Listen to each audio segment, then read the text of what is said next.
Pag-usapan natin ang inilabas na top 5 rankings ng mga rookie ngayong season at Golden State Warriors nagdagdag ng player. Maganda ang simula ngayong season para sa Golden State Warriors at itong si Stephen Curry ay mala MVP ang ipinapakitang paglalaro. Matapos magtanggal at mag-adjust ng kanilang roster ay meron lamang silang natitirang 13 player na mas mababa sa 14 minimum players. Kaya naman para makaabot sa minimum ay nagdagdag na sila ng isa pang player. Ayon sa report ni Kendra Andrews ng ESPN, pumayag na ang Warriors na papirmahin ng 3-year contract ang kanilang 2022 second round pick na si Guy Santos. Si Guy Santos mga amigo ay na-draft ng Warriors last year bilang pang 55th overall pick at naglalaro ito mga amigo sa Santa Cruz Warriors, averaging 12.7 points, 6 rebounds, and 26 games. Naglaro din ito sa kanilang NBA Summer League kung saan nag-a-average siya ng 17.3 points at 6 rebounds sa 4 na laro. Ayon dito kay Bobby Marks, papapermahin ng Warriors si Guy Santos sa rookie extension. Bagamat pwede na lang daw magpapirma ang Warriors ng minimum contract, ay binigyan sila ng exemption ng NBA dahil si Santos ay na-draft nga bilang second rounder. Ngayon naman mga amigo ay pag-usapan natin ang top 5 rookies ngayong 2023-24 NBA season.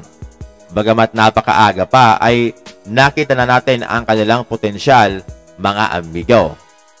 Rank 5, Brandon Miller ng Charlotte Hornets. Si Miller ay nag-a-average ng 13.2 points, 4.5 rebounds at 1.7 assists per game.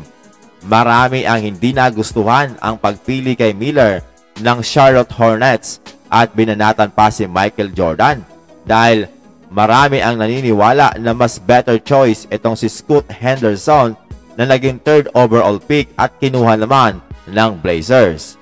While ngayong official na nagsimula ang season, ay ipinapakita nga ni Brandon Miller na mali ang kanyang mga kritiko.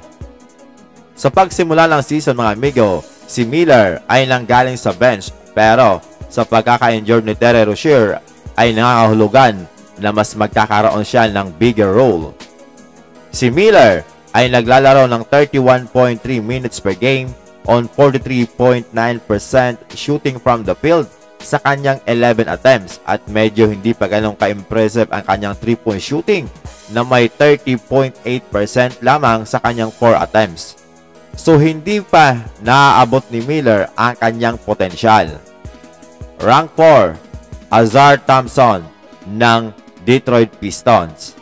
Si Thompson mga amigo ay nag-a-average ng 11.4 points, 9.3 rebounds, 4 assists at 1.1 steals per game. Maganda ang simula ng rookie na ito.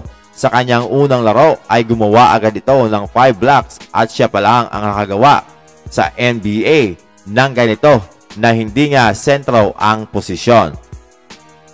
Sa naging laban nila kontra Phoenix Suns ay maganda rin ang kanyang ginawa na may 14 points, 9 rebounds at 4 blocks. Malupit na two-way player etong si Ausar Thompson. Kaso pinaglalaro siya bilang forward ng Detroit Pistons. At ngayon na injured itong si Bojan Bogdanovic ay paniguradong magkakaroon siya ng maraming opportunity sa small forward position. Pero mas okay sana kung magiging backcourt duo sila ni Cade Cunningham at maglaro bilang gwardiya. Rank 3, Derek Lively II ng Dallas Mavericks. Si Lively ay nag-a-average ng 8.8 points, 8.2 rebounds, 1.3 assists, 0.7 steals at 1 block per game. Ang Dallas Mavericks ay nilaglag pa ang kanilang huling 2 laro last season para masigurado na mananatili nga sa kanila ang top 10 protected pick na kalaunan ay i-trade nila para magtanggal ng bad contract na nagresulta nga sa pagkakadraft dito kay Derek Lively II na ayon sa iba, dapat daw ay second rounder ito at na-criticize ang Dallas Mavericks sa pagpili sa kanya. Pero ngayon, talagang impressive ang kanyang ipinapakitang paglalaro at na-outperform niya pa etong si Victor Wembanyama sa kanyang debut game. Rank 2, Chet Holmgren ng OKC. Si Holmgren mga amigo ay nag-average ng 17.2 points, 7.3 rebounds, 2.7 assists, 1 steal at 2.3 blocks per game. Ang Rookie of the Year Award ay pinag-aagawan nila ni Victor Wembanyama. Bagamat na-drop itong si Chet last year ay hindi naman siya nakapaglaro dahil sa na-injury ito. Kaya kinoconsider pa rin siya ngayong season bilang isang rookie. Matindi ang batang ito mga amigo.